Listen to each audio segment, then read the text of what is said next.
আল্লাহ পাক বলছেন ওয়ানজির আশীরাতাকাল আকরাবিন, তোমার নিকটবর্তী যারা আছে তাদেরকে তুমি আল্লাহর ভয় দেখাও। নামাজের জন্য তাদেরকে বলো আল্লাহর ভয় তাদের অন্তঃকরণের মধ্যে সৃষ্টি করে দাও। আর এই নামাজ পড়তে হবে জামাতের সাথে। নামাজ পড়তে হবে কিছুর সাথে? জামাতের সাথে। রাসূল করিম সাল্লাল্লাহু আলাইহি ওয়াসাল্লাম বলছেন, হুজুরের কাছে আল্লাহর নবীর কাছে হযরত আবু হুরায়রা রাদিয়াল্লাহু তাআলা আনহু হাদিসটি বর্ণনা করেছেন। হুজুরের কাছে একজন অন্ধ লোক এলো। সেই অন্ধ লোক এসে বললেন, হুজুর আমি তো চোখে দেখি না, জামাতের যে গুরুত্বের কথা আপনি বললেন, আমাকে কি রুখসত দেওয়া যায় নাকি? আমি অনেক সময় সাথী সঙ্গী পাই না, আমাকে কি রুখসত দেওয়া যায় নাকি? হুজুর বললেন, হ্যাঁ তোমাকে রুখসত দেওয়া গেল। অন্ধ যখন হেঁটে যাচ্ছিলেন, নবীজি তাকে আবার ডাকলেন, ডেকে জিজ্ঞেস করলেন, অন্ধ নামাজের মসজিদের আজান কি তোমার কানে যায়? বলে, হ্যাঁ আমি আজান শুনি। হুজুর বললেন, আজানের জবাব দিবা, মসজিদে এসে জামাতে নামাজ পড়বা। একজন অন্ধকে রুখসত দেওয়া হয় নাই। মসজিদে আজান শোনার পর ঘরে বসে যদি নামাজ আদায় করেন, নামাজের হক আদায় হবে না। হুজুর সাল্লাল্লাহু আলাইহি ওয়াসাল্লাম বলেছেন, মসজিদে আজান হওয়ার পর যে ব্যক্তি ঘরে বসে নামাজ পড়ে, আমার ইচ্ছা হয় ঘরটা আগুন দিয়ে জ্বালায় দেই। কে বলতেছেন? রাহমাতুল লিল আলামিন। রাহমাতুল লিল আলামিন বলতেছেন, ঘরের মধ্যে যদি মেয়ে লোক আর বাচ্চারা যদি না থাকতো, তাহলে আমার ইচ্ছা হয় আমি বলি আগুন দিয়ে ঘরটারে জ্বালায় দাও। এই ঘরের মহব্বতেই তো সে বাইর হয় না। নামাজের এত বড় গুরুত্ব দেওয়া হয়েছে। আমার বন্ধুগণ, এই নামাজের জামাতে আল্লাহর নবী জীবনের শেষ নামাজ জামাতে আদায় করেছেন। জীবনের শেষ নামাজটাও জামাতে আদায় করলেন। তখন তার এমন অবস্থা, এত অসুস্থ, দাঁড়াতে পারেন না, হাঁটতে পারেন না।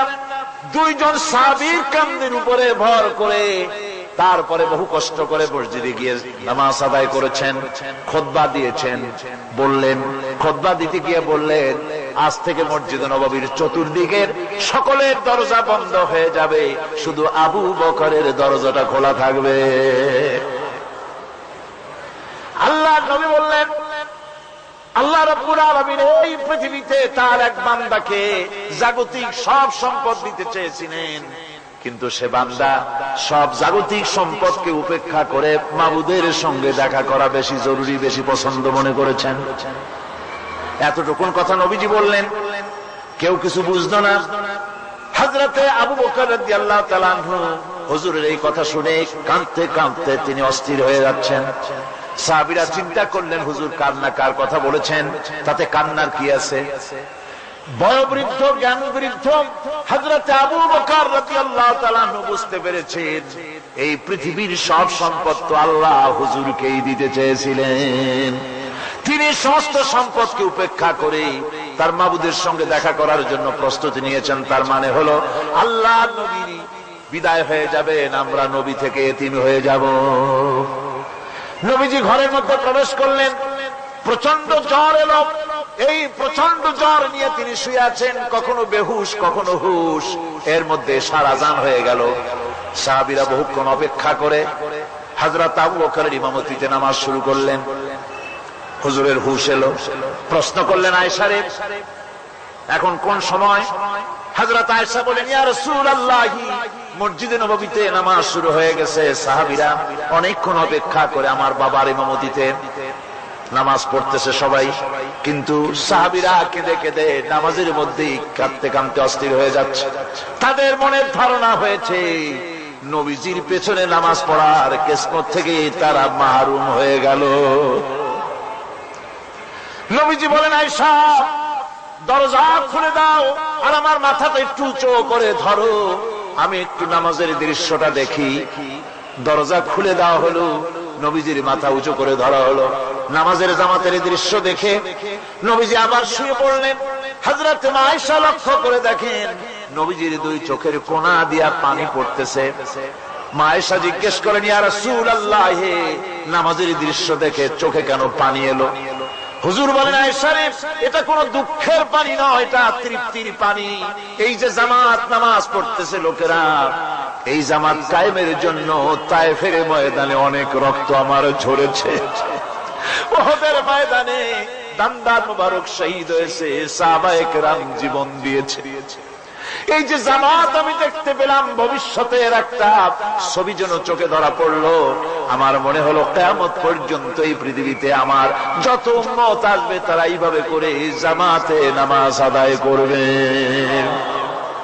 নবীজি মাথার কাছে মালাকুল মউত যখন এসে গেছেন, আমার ভাইরা, এই পৃথিবীতে যত নবীরা এসেছিলেন মৃত্যুর সময় সমস্ত নবীরা শেষ কথা যেটা বলেছেন, হাদিস, সমস্ত নবীরা উম্মতের জন্য মৃত্যুর মুহূর্তে শেষ কথা যেটা বলেছেন সেটা হলো আসসালাত, আসসালাত, নামাজ, নামাজ। আমার নবী যখন বিদায় হয়ে যান, বিদায় মুহূর্তে মেয়ের কথা বললেন না, কলিজার টুকরা নাতির কথা বললেন না, জামাইয়ের কথা বললেন না, স্ত্রীর কথা বললেন না, মৃত্যুর সময় শেষ কথা বললেন আসসালাত, আসসালাত ওয়া মা মালাকাত আইমানুকুম, নামাজ, নামাজ, আমার উম্মতেরা নামাজ, আমার উম্মতেরা নামাজ ছেড়ে দিও না, নামাজ। যেই নবী উম্মতের জন্য এত কাঁদলেন, নামাজের জন্য এত কথা বলে গেলেন, আল্লাহ রাব্বুল আলামিন নামাজের জন্য এত নির্দেশ করলেন, নবীজি ইন্তেকালের সময় নামাজের কথা বলে দিলেন, সেই মুসলমান আজ নামাজ আদায় করে না, নামাজ পড়ে তো নামাজ শুদ্ধ হয় না। হযরতে হুযায়ফা রাদিয়াল্লাহু তাআলা আনহু তিনি একবার ইয়েমেন সফর করেছিলেন, এক মসজিদে নামাজ পড়লেন, একজনকে তিনি নামাজ পড়তে দেখলেন, নামাজ পড়তে দেখে তিনি অপেক্ষা করলেন, লোকটার নামাজ হয়ে যাওয়ার পর তিনি প্রশ্ন করলেন, আল্লাহর বান্দা, তুমি কতদিন এরকমের নামাজ পড়তেছো? তিনি বললেন, প্রায় 40 বছর তো হবে আমি এরকম নামাজ পড়তেছি। হযরতে হুযায়ফা বলেন, তুমি কি আমারে চেনো? কয়, না, চিনি না। হযরত হুযায়ফা বললেন, আল্লাহর বান্দা শোনো, আমি হচ্ছি আল্লাহর নবী মুহাম্মদুর রাসূলুল্লাহ সাল্লাল্লাহু আলাইহি ওয়াসাল্লামের সাহাবী হুযায়ফা। ও আল্লাহর বান্দা, তুমি যেভাবে নামাজ পড়েছো এইরকম যদি 40 বছর নামাজ পড়ে থাকো, আল্লাহর কসম করে বলি, নবীজি যে নামাজ শিখাইছেন তোমার সে নামাজ হয় নাই, রাসূলুল্লাহ নামাজ হয় নাই, নামাজ পড়লেই হবে না। রাসূলুল্লাহ বলেছেন, সাল্লু কামা রাআইতুমুনি উসাল্লি, নামাজ পড়ো সেইভাবে যেভাবে আমারে পড়তে দেখো। বিশ্বাস করুন ভাইরা, নামাজ যদি না হয়, হরতাল করিয়া, মিছিল করিয়া, বিক্ষোভ করিয়া, যে কোনো আন্দোলন করে ইসলামকে বিজয়ী করা যাবে না যতক্ষণ পর্যন্ত নামাজ সহি না হবে। নামাজ হচ্ছে ফাউন্ডেশন, নামাজ নাই কিচ্ছু নাই। ঠুকঠাক করে দুইটা সেজদা দিয়ে উঠে যাবেন, আপনার ইসলামী আন্দোলনের 4 পয়সার দাম নাই। নামাজ আগে, জিহাদের ময়দানেও নামাজ, যেখানে আছেন ওখানেই নামাজ পড়তে। নামাজ, নামাজ, এই নামাজ হচ্ছে মুসলমানদের সবচেয়ে বড় জিনিস। নামাজ হয় না, নামাজ যত পড়া হয় অধিকাংশ নামাজ হয় না। নামাজের ভিতরে তাদিল আর কাম, তাদিল করা ওয়াজিব। যতক্ষণ দাঁড়িয়ে থাকবেন, রুকুতে থাকবেন, যতক্ষণ দাঁড়ায় থাকবেন ততক্ষণ অন্তত এক তাসবিহ পরিমাণ তো বটেই। যদি তা না হয়, রুকুত থেকে দাঁড়ালেন, সেজদায় চলে গেলেন, ওয়াজিব তরক হলো, সো সেজদা দিলেন না, নামাজ ফাসিদ হয়ে গেল, নষ্ট হয়ে গেল। এটা পাগলামি না। নামাজ সহিভাবে আদায় করতে হবে। নামাজ থেকে দাঁড়াবেন, রুকুত থেকে দাঁড়ায় গেলেন, বলবেন রব্বানা লাকাল হামদ, রব্বানা লাকাল হামদ হামদান কাসীরান তাইয়্যিবান মুবারাকান ফীহি। একজন সাহাবী এই দোয়াটা পড়ছিলেন। নামাজ শেষ করে আল্লাহর নবী প্রশ্ন করলেন, নামাজের ভিতরে অতিরিক্ত এই কথাগুলি কে বলেছো? সাহাবী ভয় পেয়ে গেলেন। ভয় ভয় তিনি বললেন, হুজুর আমি বলেছি। হুজুর বললেন, তুমি জানো না আমি নবী, তুমি নবী না, আমি যা দেখি তুমি দেখতে পাও না। তুমি যখন এই দোয়াটা পড়তেছিলে আমি লক্ষ্য করেছিলাম আল্লাহর রহমতের ফেরেশতারা প্রতিযোগিতা করতেছিল তোমার আমল নামায় কে কত বেশি নেকি লিখবে। রুকুতে দাঁড়ায়া এটা পড়বেন। সেজদায় চলে যাবেন, দুই সেজদার মাঝখানে ততক্ষণ বসে থাকবেন যতক্ষণ একটা সেজদার ভিতরে ছিলেন। পড়বেন আল্লাহুম্মা গফিরলি ওয়ারহামনি ওয়াহদিনি ওয়াফিনি ওয়ারযুকনি। নামাজের মধ্যে দোয়া করতেছেন, আল্লাহ আমারে ক্ষমা করে দাও। সব দোয়া সব হুজুরের। আমাকে ক্ষমা করো, আমাকে হেদায়েত দাও, আমাকে সুস্থ করো, আমাকে রহম করো, আমাকে রিজিক দাও। সুবহানাল্লাহ। নামাজের ভিতরে দোয়া কবুলের সময়, নামাজের সিজদার ভিতরে দোয়া কবুল হয়। এইভাবে করে রাসূল করিম সাল্লাল্লাহু আলাইহি ওয়াসাল্লামের নামাজটা কেমন হাক্কানি উলামাদের কাছ থেকে জেনে নেবেন। যেহেতু হুজুর বলেছেন সাল্লু কামা রাআইতুমুনি উসাল্লি, নামাজ পড়ো সেইভাবে যেভাবে আমাকে পড়তে দেখো। মদিনায় হিজরত করার পর রাসূলুল্লাহ সাল্লাল্লাহু আলাইহি ওয়াসাল্লাম কাফেরদের সাথে অনেকগুলো যুদ্ধে লিপ্ত হয়েছিলেন। তার মধ্যে উহুদের যুদ্ধে তিনি তার আপন চাচা হযরত হামজা রাদিয়াল্লাহু তাআলা আনহুকে হারান। ওয়াহশীর হাতে নির্মমভাবে শহীদ হন তিনি। ওয়াহশী পরবর্তীতে অনুতপ্ত হন। আসুন শুনি সে কাহিনী। হুজুর সাল্লাল্লাহু আলাইহি ওয়াসাল্লাম ফতহ মক্কার দিনে সকলকে ক্ষমা করে দিয়েছিলেন, কিন্তু 5 জন নারী আর 6 জন পুরুষ সম্পর্কে বলেছিলেন এদেরকে যেখানে পাও সেখানে হত্যা করো। এর মধ্যে ওয়াহশী একজন। ওয়াহশী বুঝতে পেরেছি মুহাম্মদ সাল্লাল্লাহু আলাইহি ওয়াসাল্লাম আল্লাহর রহমত, করুণার নবী, দয়ার নবী, তার কাছে যদি আমি যেতে পারি তাহলে তিনি আমার সম্পর্কে যদি তার সামনে যেতে পারি তাহলে তার কঠোর মনোভাব আমার প্রতি নরম হয়ে যাবে। এই মনে করে সাহাবায়ে কেরামদের চোখ এড়ায়া তিনি হুজুরের সামনে গিয়ে হাজির হয়ে গেলেন। হুজুর তাকে দেখি বললেন, তোমার নাম না ওয়াহশী? তিনি বললেন, হ্যাঁ আমার নাম ওয়াহশী। হুজুর বললেন, তুমি আমার চাচাকে শহীদ করেছো? ওয়াহশী বললেন, জাহালাতের কারণে তা করেছি। হুজুর বললেন, কেমনে শহীদ করেছো আমার চাচাকে, আমার একটু শোনাও। ওয়াহশী বলতে লাগলেন, আমি বল্লম দিয়ে হযরতে হামজার শরীরকে এফোড় ওপড় করে দিয়েছি, তারপরে তার বুককে খঞ্জর দিয়ে ফেরে বুকের ভিতর থেকে কলিজাটা বের করে নিয়ে আমি হাতে দিয়ে দিয়েছি হেন্দাই কলিজা চিবিয়ে চিবিয়ে খেয়েছি। রাসূল পাক সাল্লাল্লাহু আলাইহি ওয়াসাল্লাম হাদিস শরীফে এসেছে, ওয়াহশীর বর্ণনা যখন তিনি শুনতেছিলেন রাসূলের চোখ থেকে তখন পানি পড়ে দাড়ি মোবারক ভিজে ভিজে পড়তেছিল। ঘটনা শোনার পর রাসূলুল্লাহ বললেন, ওয়াহশী তুমি কি চাও? ওয়াহশী বললেন, আমি ইসলাম কবুল করতে চাই। হুজুর তাকে মুসলমান বানালেন। বললেন, তুমি মুসলমান হলে কিন্তু সব সময় তুমি আমার সামনে আসবে না, তার কারণ তোমাকে দেখলে পরে আমার মনের ভিতরে আমার চাচার কথা মনে উঠে যাবে। আমি আমার আব্বাকে পাই নাই, আব্বার স্নেহ যত্ন আমার কিসমতে তেমন হয় নাই। আমার চাচা হামজা আমাকে পিতার মতো করে আমাকে স্নেহ করেছে, তোমাকে দেখলে পরে তার কথা মনে পড়বে, সুতরাং তুমি সবসময় আমার সামনে আসবে না। ওয়াহশী সেদিন শপথ নিয়েছিলেন, রব্বুল আলামিন আমি জাহালাতের কারণে যেই বল্লম দিয়ে ইসলামের একজন শ্রেষ্ঠ সন্তানকে আমি শহীদ করে ফেলেছিলাম, আমি বুঝতে পারি নাই, ওই বল্লমটা আমি হেফাজতে রেখে দিয়েছি। তুমি আমার এই দোয়া মঞ্জুর করো, আমি যেন এই বল্লম দিয়ে এই পৃথিবীর নিকৃষ্ট ইসলামের কোন দুশমনকে যেন আমি শেষ করে দিতে পারি। আল্লাহ পাক দোয়া তার মঞ্জুর করে নিলেন। মুসাইলামা কাযযাবের বিরুদ্ধে হযরত আবু বকর সিদ্দিক রাদিয়াল্লাহু তাআলা আনহু যে বাহিনী পাঠালেন, হযরত ওয়াহশী সেই বাহিনীর মধ্যে ছিলেন। আর তিনি সেই বল্লমটা দিয়ে, যে বল্লম দিয়ে তিনি হযরত হামজাকে শহীদ করেছিলেন, সেই বল্লমটা দিয়েই ইসলামের নিকৃষ্ট শত্রু মুসাইলামা কাযযাবকে দুনিয়া থেকে তিনি বিদায় করে দিলেন। আমার ভাইরা, রাসূল পাক সাল্লাল্লাহু আলাইহি সাল্লামের ইন্তেকালের পর এ পর্যন্ত নবুয়তের যারা দাবি করেছে এক হিসাবে জানা গেছে 28 জন দাবি করা হয়ে গেছে। রাসূল বলেছেন আমার পরে 30 জন মিথ্যাবাদী নবুয়তের দাবি করবে। কতজন করবে? হয়ে গেছে, বাকি আছে কত? এর মধ্যে গোলাম আহমদ একজন। গোলাম আহমদ দাবি করল যে আমি নবী। তার অনেকগুলি বই কিতাব সে লিখল। বইয়ের মধ্যে এক জায়গায় সে লিখেছে, তার বইয়ে এক জায়গায় লিখেছে যে আমি স্বপ্নে দেখলাম আল্লাহ আমার সামনে উপস্থিত। আল্লাহ আমার সামনে এসেছেন পুরুষের আকৃতিতে। আর আমি তখন স্বপ্নের ভিতরে আমি নিজেকে একজন নারীর মতোই মনে করলাম। স্বপ্নের ভেতরেই আল্লাহ পাক পুরুষ হিসাবে আমাকে ব্যবহার করলেন।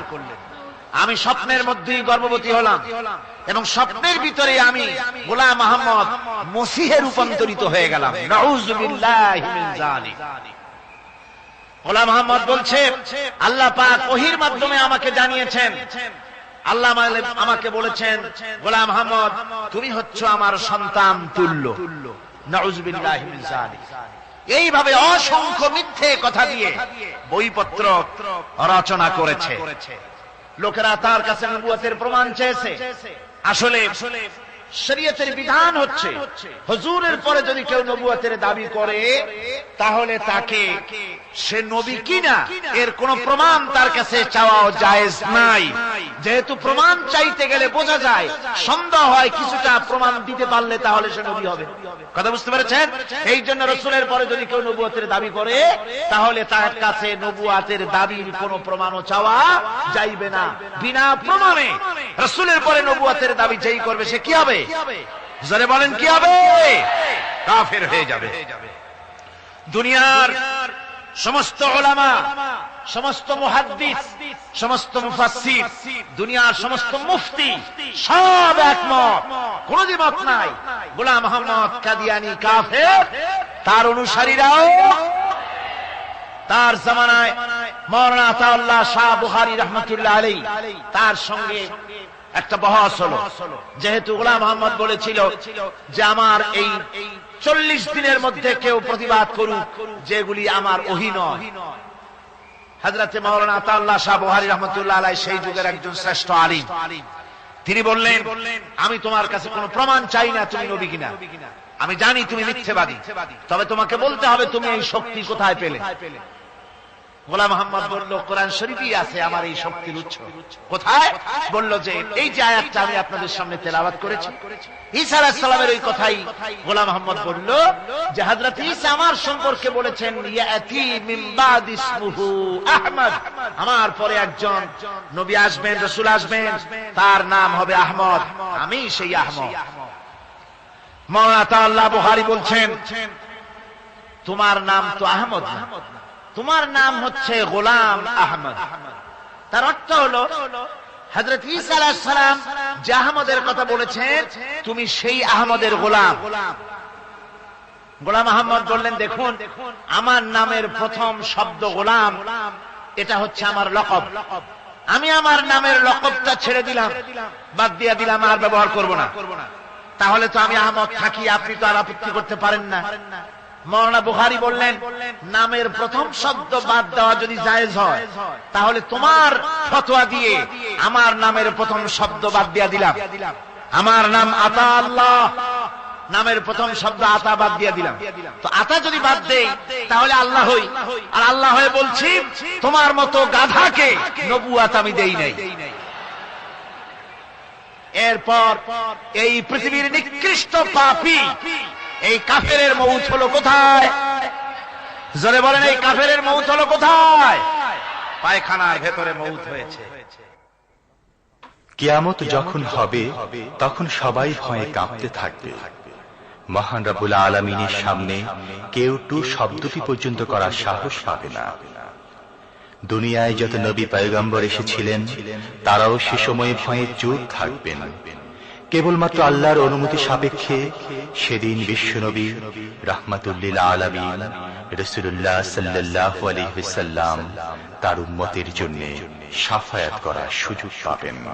কিয়ামতের দিন 50,000 বছর মানুষেরা হাসরের ময়দানে দাঁড়িয়ে থাকবে।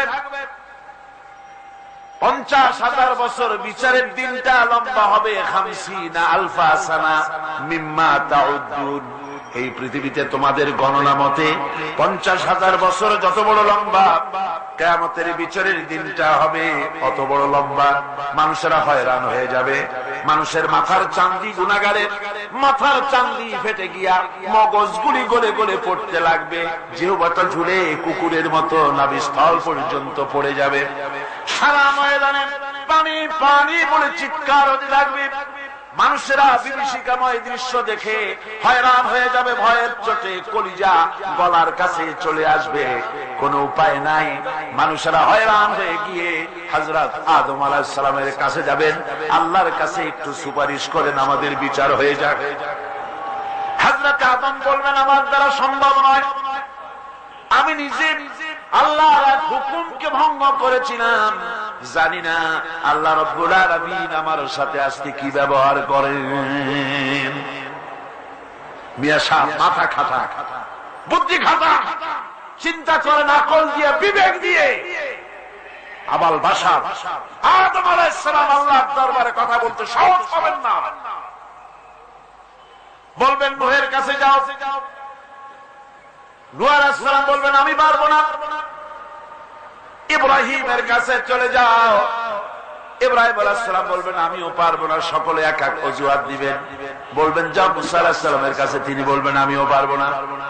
যাও ঈসা আলাইহিস সালামের কাছে, হযরত ঈসা বলবেন আমি তো পারবোই না, কারণ গোটা পৃথিবীর শত শত কোটি নাসারা আমারে আল্লাহর ছেলে বলেছে, আমি তো তাদেরকে কথা বলতে পারি নাই, জানি না আজই হাসরের ময়দানে আল্লাহ রাব্বুল আলামিন আমার সাথে কি ব্যবহার করেন। তবে আমি একটা পরামর্শ দিতে পারি, আল্লাহ রাব্বুল আলামিনের দরবারে আজকে কেবল কথা বলতে পারবেন বিশ্ব নবী জনাবে মুহাম্মদুর রাসূলুল্লাহ সাল্লাল্লাহু আলাইহি ওয়াসাল্লাম। হাসরবাসীরা তার কাছে যাবেন, নবীজি মাকামে মাহমুদে আল্লাহর দরবারে সেজদায় পড়ে যাবেন। এই সেজদায় কত কাল চলে যাবে আল্লাহ পাক ভালো জানেন। সেজদায় পড়ে শুধু কাঁদতেই থাকবেন। রব্বুল আলামিন বলবেন হাবিব মাথা উঠান, আপনার দরখাস্ত আমি আল্লাহ রব্বুল আলামিন মঞ্জুর করে নেব। সুবহানাল্লাহ ওয়া বিহামদিহি।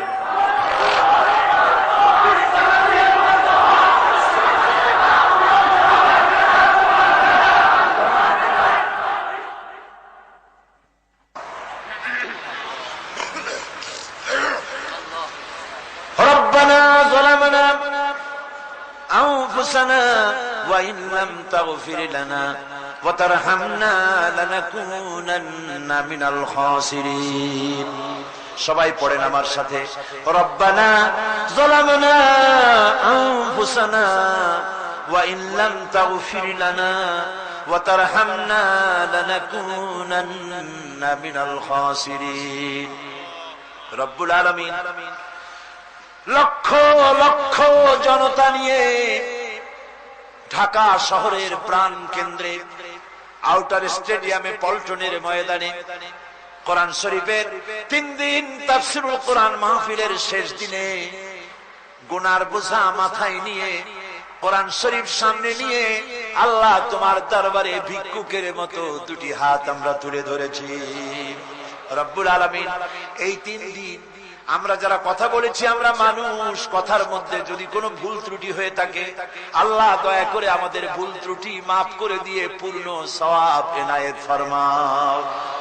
রব্বুল আলামিন তুমি দয়া করে এই 3 দিনের মাহফিলে যত সওয়াব দান করবা মেহেরবানি করে তা হাদিয়া স্বরূপ আমাদের বিশ্ব নবী কিয়ামতে আমাদের সুপারিশকারী আমাদের প্রিয় নবী রাহমাতুল লিল আলামিন জনাবে মুহাম্মদ রাসূলুল্লাহ সাল্লাল্লাহু আলাইহি ওয়াসাল্লামের রূহ মুবারকে পৌঁছায়া দাও।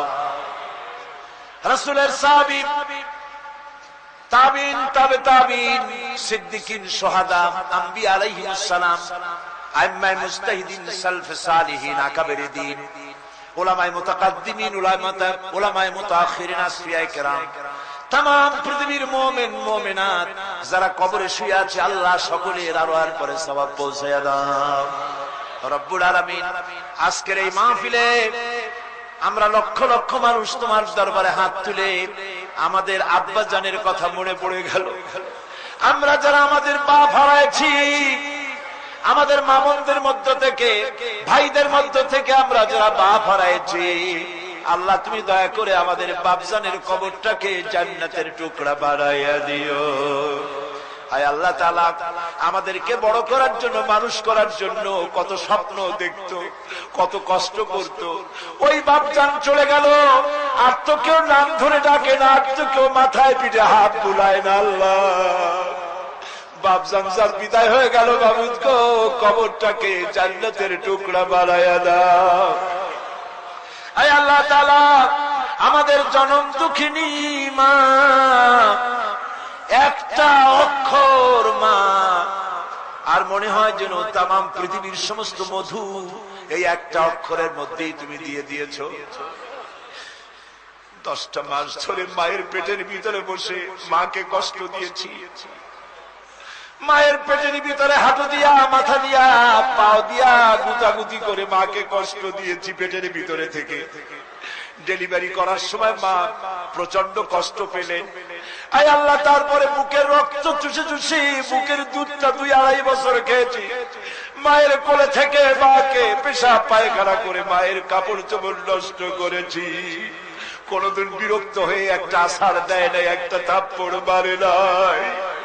আয় আল্লাহ, ক্ষুধা পেটে মা খেতে বসেছে, মায়ের কোলে বসে বাচ্চা পায়খানা করেছে, মা রাগ করে ছেলেকে থাপ্পড় মারে নাই, ভাতের খাবারটা ঠেলে রেখে বাচ্চাটারে পায়খানা সাফ করে নিজে আবার কাপড় পাল্টাইয়া ছেলেটার মুখে চুমা দিয়া আবার খাইতে বসেছে।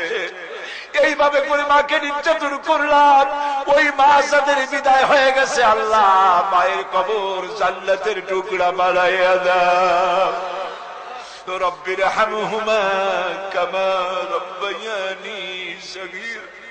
সবাই বলেন আমার সাথে, রব্বির হামহুমা কামা রব্বায়ানি সগীরা। আয় আল্লাহ, আমাদের মা বাপ যাদের বেঁচে আছে সুস্থ রাখো, ভালো রাখো, ইমানের সাথে রাখো, ইজ্জতের সাথে রাখো। আয় আল্লাহ, মায়ের ঋণ তো কিছুতেই শোধ করতে পারবো না। আমরা যদি আমাদের বুকের চামড়া দিয়া মায়ের পায়ের 1 জোড়া জুতা তৈরি করে দেই, মায়ের 1 ফোঁটা দুধের হক তো আদায় হবে না। আল্লাহ, মা যাদের মরে গেছে ওরাই বসে কি হারাইছে। আল্লাহ আমাদের মা যাদের বেঁচে আছে ভালো রাখো, সুস্থ রাখো। আপনারা দোয়া করেন আমার মাও সুস্থ।